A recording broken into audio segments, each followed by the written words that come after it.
I'd love to just kind of go back in time a little bit Yeah. to when you became that guy. Like, what was the first time that you felt truly that you went from like, man, I just shot a great piece of content for someone, then to, man, I just implemented a legit strategy here, and now I'm now an advisor, not just a content creator. Yeah, yeah, and I would say, like, I feel like I'm constantly evolving in that space, I think it was, we're in year 8 of Siski Productions, and I think it was year maybe 2 or year 3, we did a project for a client of ours. It was a training video, and we were creating it was a training video for their employees that were spread out across the United States.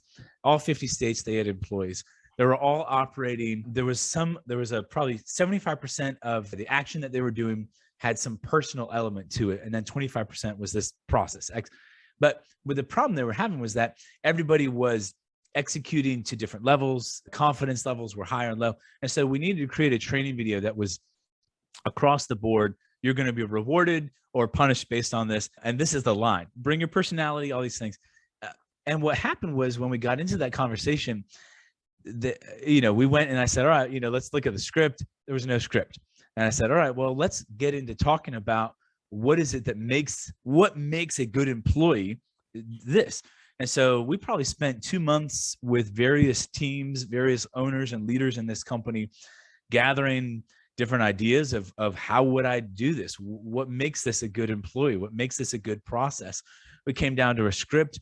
We filmed that script. But in the course of filming the script, we also said, well, this is good for the employees, but how do we look at it from a consumer perspective? Somebody that's coming and having to trust this person across this table to give me good advice. It was a coaching environment. So how do I go into this environment and instill this confidence and instill this ease that I could trust this person, that they're going to execute well? And so we created a couple pieces of content for the customer side that they could release to their clients. And then at the same time as this, we were saying, well, we're trying to get more clients for you. Why don't we talk to some of your current clients and help them understand and inform you about what they like about working with you? And so we got 4 or 5 of their clients. And so by the end of this process, I mean, it was probably a longer project than we anticipated. I can't say at the time that we were a profitable project. I don't know, but obviously the lessons learned from it were fantastic, because we were able to go in and say, without extending our production time, in terms of without having to add 5 or 6 days of shooting, we added a half a day of shooting, and we came away with, I think, 10 pieces of content, when the first conversation we had was really, we just needed a training video for this. And so what I've always enjoyed and what I've done since then is really try and say, well, the question behind the question is really like, well, if we want this video to be successful and excellent, well, what are the things that are needed for this video to be excellent? In a sense of, we need to know what makes a good employee or not, or what are the things that are right next to it that'll make this video successful, or be the next domino that this can knock over. So, we have something great for your employees, and we want your employees to love working here and know expectations and have clear idea, but we can also use these testimonials to inspire them, to create recruiting videos for them when they hear about lives changed by working for you. Man, I want to get on that. My personality is going to draw me to that. As a customer, when I'm coming and I've seen you've got some well-known, recognizable faces talking about how easy it is to work with you. You've got products that I can give to my staff to say, you trust them, use this product. There's so many more things that you can have. And so I think that's really where it started in year 2. And since then, there's times where we've worked with companies where really it is, we have a tip of the iceberg that we need to execute. And then from there, we can come back in and say, that was done. Now let's look at these things. But even when we're just coming in to execute like a SWAT team type of thing, even when we're coming in to do that, I always am trying to help our clients and help the people we partner with, our referral partners or strategic partners, help them say like, oh, like there's this ecosystem and this just wide range of content that can exist even in a 15-minute interview. And what can I pull from it? What can I draw from that? My favorite part of the work I do is interviewing people. And I've interviewed hundreds of people in the course of the work that we've done. And I always love being able to say like, well, My favorite question to ask is at the end of an interview, and it says, well, is there anything else that you'd like to add? Probably 9 times out of 10, somebody will say something like, well, I could have saved, 14 and a half minutes of the interview just for this 30 seconds, because you get into this rhythm. And so most of the time when you're filming, or you're filming yourself, or you're coming in with a script, you're checking these boxes off. And so what we try and do as a strategic partner is come in and say, we will check these boxes, and these are content we can pull, but in between these lines, here's another piece, here's another piece. And if I take A and B from here and add it to C, suddenly this speaks to your number one persona. And this one over here, I can pull this 15 seconds, and now you've got a Instagram video. And it's all about curating and those stories as best as you can. That was just like a peek behind the curtain of the mind of a storyteller right there. I'm in this moment right now. Yeah. I just had a friend and client of mine, Brett Ruiz. He called me up. He's got a design build kitchen and bath remodeling company out of Medina, Ohio. Yeah. And he called me up. He's like, hey, man, I'm thinking about putting together a video that when my guys are walking the job site, when they're already at someone's home, the homeowner can watch the video and know what to expect and know the process. I'm like, Brett, great idea, dude. Like good job for forward thinking of like giving the client a great experience, thinking of that time of when your guys in their home, like to build that propinquity and like really differentiate yourself. But if you think about this a little bit more strategically, the effort you're going to spend in making that video, we can turn into a whole bunch of other stuff. And in my head, this is where I went with it. I'd love to get your feedback. Yeah. And then maybe we can break down how we would do that in another scenario. I was like, that all of your clients go through a certain journey, right? They go through oh man, there's something happening in my kitchen that, I'm not super happy with. Then they go through it's time to get a new kitchen. Then they go through like, oh God, all right, that means I got to start calling contractors, or is that the first move? Then they go through what is this contractor going to show up and tell me piece? And like, how do I get the best service out of it? Then they go to am I going to like, how do I evaluate all these different proposals? And then they go to, to this idea of like, what's next? Yeah. So if you're going to shoot this content piece, why don't we line up, a series of your clients and go through that conversation with them of what they were going through during that time. Mm-hmm. And then we can make a video that is your past clients telling your future clients kind of like what they learned through the process at all these different stages. And on top of that, we can chop it out and use that in the different moments of like, hey, you got to first, when is your space so uncomfortable that you need a remodeling can just be like top of funnel advertising. Mm-hmm. The other stuff can be when they reach out, hey, this is what you should expect. These are best practices, right? Like we can use it in different moments. And on top of that, we can now put video into the entire process of asking for a quote and onboarding, and actually be giving them advice based on what your other clients have experienced, that your clients that you interview, we can also make little hero pieces about how awesome their kitchen is. Yeah. Right. Yeah. So yeah.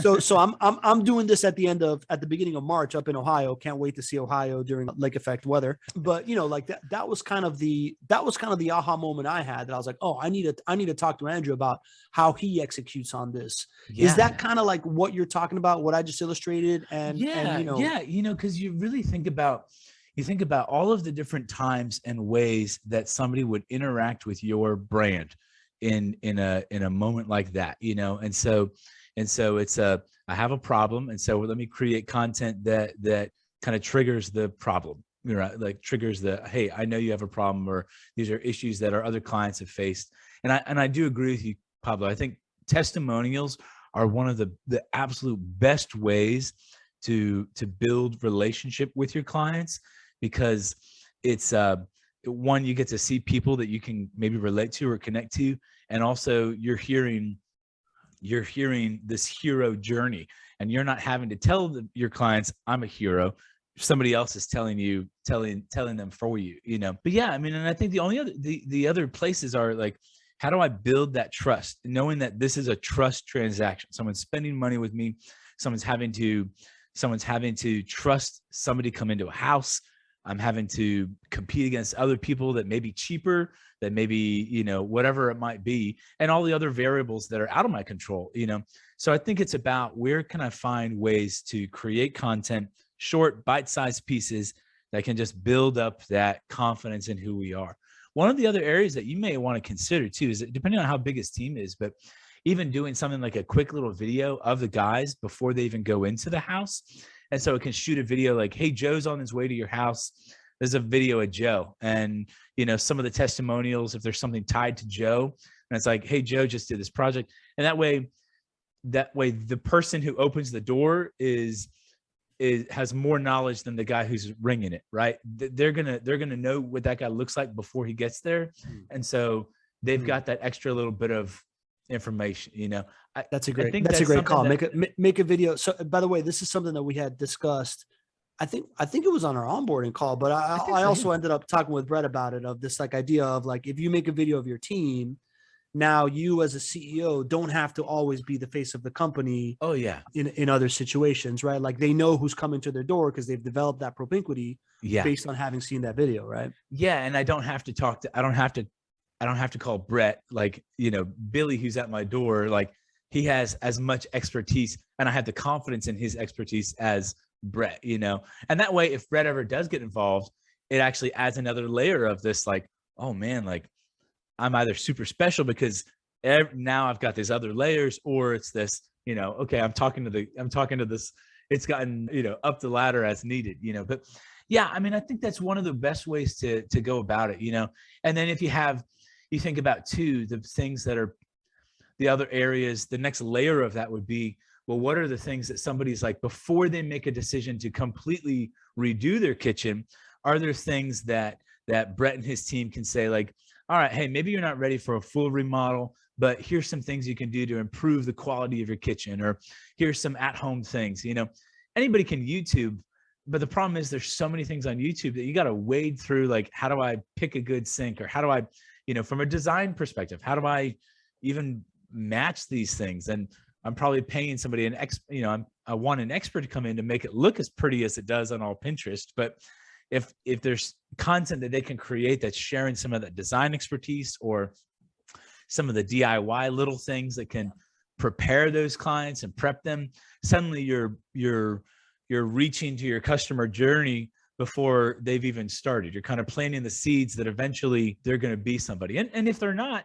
you still are somebody that they feel connected and they want to refer to you, even if they're never going to be purchasing a, you know, $20,000 kitchen or something like that, you know? Yeah, man. So what I'm hearing is basically we've gone from making a video that just keeps a client occupied while you're walking their space and gives them some instructions, to making videos that will educate the market on how to do this on their own, which builds credibility, right? Like before even meeting you. We've made videos that add credibility to your teammates when they show up to the door, and makes that client much more likely to trust that person that they're dealing with, as opposed to just the head of the company. Yeah. We're talking about taking a short video and then also enabling, you know, sales development all the way around it, and enabling referrals if we're also giving it to the client to just share about how awesome their kitchen is. And that's the, you know, that storytelling framework of finding, you know, many pieces of gold out of one nugget. Jesse asks, how do you make sure that video content connects with the audience you want when they are too busy to get their attention? Do you break it into smaller pieces, or try to make it part of your next meeting with them? And I'll give you context on Jesse. Jesse is the, you know, head of growth for a, you know, top-notch green building consulting firm down in Miami called Spinnaker Group. He's building out a marketing plan and a go-to-market strategy for them. And I know that he's been doing some of these like content interviews with clients and other projects that they're doing. So again, I'll ask it, how do you make sure that video content connects with the audience you want when they are too busy to get their attention? Do you break it into smaller pieces, or try to make it part of your next meeting with them? Yeah. And so I guess maybe Jesse, you could answer that. So what type of content, or is it that you're creating right now for them that they're too busy to pay attention to, or that's content that you'd put into a maybe show in a meeting? What would that type of be? Well, as far as I know right now, he's doing case studies with Okay. with his clientele of these like projects that have come out of the ground in Miami that are making Yeah. these amazing impacts because of their high level of like green building certification and the Yeah. tactics that they're employing. Yeah. So I mean, I think my gut response on that would be I would maybe simplify it. I'd maybe make it a little bit more, think more along the lines like trailer to a movie type of thing, and like a teaser trailer, not the way that some trailers are where they show everything and they just I still the whole movie and all the jokes and now I need to see it. You know, why would I watch the movie? You know, but you think about a trailer that's like that peaks. You want to think about the content. If they're too busy to watch it, the two things that I would focus my content on would be inspire curiosity and demonstrate competence. And Mm. so if you're in a space and you're reaching out to people that are familiar with your work, or maybe know the buildings or know the projects, but maybe don't know that you're part of it. Maybe it's somewhat of a highlight reel or some piece of content that's kind of, hey, we did these 4 projects and man, we'd love to talk to you about yours. That's real way too simple right there. But I want to show that I'm competent and worth your time to have a conversation. Or the second part might be, that curiosity and what is the content that I'm creating that's sparking a sense of curiosity in the client, not necessarily a sales pitch, but what's that curiosity? Why would I want green in my buildings? What difference is that making to my bottom line or to my employees or my staff? I think to answer the second part of that question, even for me, I kind of go back and forth on the value of playing videos in a meeting. It's hard to ask somebody to watch a video before they come to a meeting, but I think in that meeting itself, I think I would want to keep it pretty short. I wouldn't necessarily want to show like more than one video. I'd probably want to keep it to, 2-3 minutes. Because the problem is that you yourself, sitting and watching a video, especially if you're in person, right? This is in person, watching a video, there's this inevitability of like, I'm watching to see their reaction, which can help me know where to go from there. But also, I don't want that to go too long where they're aware that I'm watching them react. So I think there's a tension there, and it's probably something you kind of have to figure out as you go into it and see. We've had clients that a large part of they're pitching large projects, MD Anderson type size projects. And so they use a video as a, cover a lot of ground, present information, and then they're jumping into their presentation. And those videos are 2 to 3 minutes at tops. So that's what I recommend on that based on the context that you shared. Hiring a videographer that is a strategist is clear to me, right? Like that is what we've been talking about. But then there's also the decision based around your equipment and the quality and the visual quality of the content that it creates. And JD is a believer. He's saying he believes that the honeymoon is over when it comes to distributing video that is raw and subpar. The ROI on investing in the quality equipment and how it all looks like, where does that fit in the order of priorities? And she is, she's in different places and she's a book writer, right? So like, where are you as far as the ROI on investing in the quality equipment and how it all looks like? Where does that fit in the order of priorities? Yeah, this is one of those philosophical debates that has existed since the dawn of the record button, I think. So I'm not going to cop out and say I agree with both, but let me just say why I agree and disagree with both, right? So Perfect. JD, I definitely agree with because, there is such a saturated market that if you're coming into this space now and wanting to be a content creator, I really think you really have to hustle to build a certain level of community. But if you're coming in just creating content, you really would have to stand above what's out there right now, at least be comparable to the top performers, right? And so I think in that sense, the gear and how you present yourself really does make a difference. If I'm just going to, if I'm going to try and replicate even what you're doing, Pablo, and one of the reasons I'm so excited about being part of the course is that I want to learn how to do it. But if I'm coming in and, my sound's off, my video, I'm sitting in front of a big window with a bright, like people have seen better things. And so they're not going to give you the patience for you to learn how to be better right now. Like that I think you're right, JD. I think that the time is over for that. You know, even in film, like feature films and TV shows, you know, we're being a little bit more picky in what we're seeing and what we're tolerating. Now, granted, though, you have this is where I'm going to go with Donna, is that there are platforms where lesser quality production actually is what you need. I mean, TikTok videos, if they're highly produced, it's suspicious. You know, you're like, oh, what? The raw they are, the obese British lady with the camera at her chin talking and doing the live commentary on stuff, it still is going to go well, you know, and that's what it is, you know. But she's also not trying to build a huge community of content creators or get a certain message out, you know. And I think too, so I think that's where, for me, the tension is always in, who am I speaking to, and what are the things that they want to hear, and what are they looking to see and experience. And so for me personally, I want to generally have the idea that I'm not coming wearing tuxedo to, you know, a dinner party when everyone else is in, shorts and a t-shirt. But I also want to be a little better dressed than everybody. I want to look a little better, because this is what I'm trying to teach. This is what I'm trying to be, who I'm trying to do, what I'm trying to accomplish. So I think it's really about knowing who that audience is and knowing where you can elevate it while still being honest and connected to them. Right. Case in point, you know, I mean, the last point on that is this is, you know, for what you were saying, Dawn, of being a traveler and being, you know, maybe creating content about the different places. I mean, there's so many different genres of travel content that it depends on what you're trying to do and what audience, what community you're trying to build. Well, the contents you want, you know, are you trying to compete with the GoPro, you know, daredevil guys that are jumping off cliffs with GoPro, or like, you're like, oh, this is a music video from a DJ in Europe, and this is their, you know, this is what this is. Or is it like, I'm educating on culture? Again, it really is, you know, who am I telling this story to, and what are they going to listen? What are they going to respect about what they see, you know?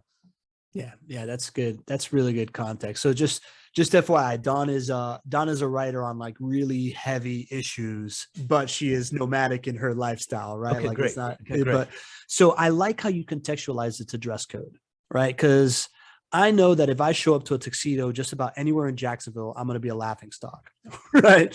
But I also am the guy that's usually in a blazer when other people are not, right? Yeah. So my philosophy overall on dress code, and I think with content it applies as well, is that I always rather be slightly overdressed than slightly underdressed. Yeah.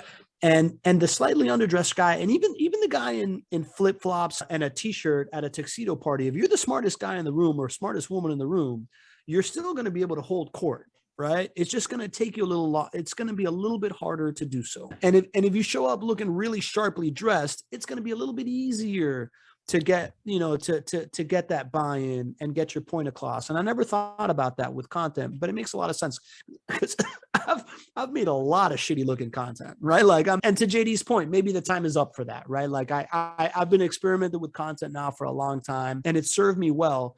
But I have noticed, and by the way, I'm a big believer in, if you're going to go with hierarchy, you go with story and then quality of like, you know, of production, right? Because that at the end of the day is, I'd rather be the smartest guy in the room than the best dressed guy in the room. Because again, it's strategy versus tactics. But what I have definitely found that is undeniable is that the pieces that I produce, that are produced by a cameragrapher with really good lighting and you know, whatever, and good graphics and whatnot, outperform pieces that are of equal variety. That's just me talking to Zoom or me talking to my phone. Yeah, you know, and I think, you know, so here's a quick story to kind of demonstrate the value of both sides of this coin, right? So one of our realtors here in Jacksonville, one of the top performing teams, they've been a client of ours for now, you know, 8-9 years, right? And he still spends probably, you know, 75% of the content that they put out is him with his phone. And when we first started working with him, the phones weren't as good as they are now. And he was shooting with an iPad in his office, and it looked awful. But we produced a couple kind of first entry point contact kind of videos, really nice. They were produced. We used a teleprompter, which we then realized probably wasn't right for him, but we worked around it. We learned our things. And those pieces did so well for him, partially because they looked really good. They're better than any, most realtors aren't going to invest like that in themselves.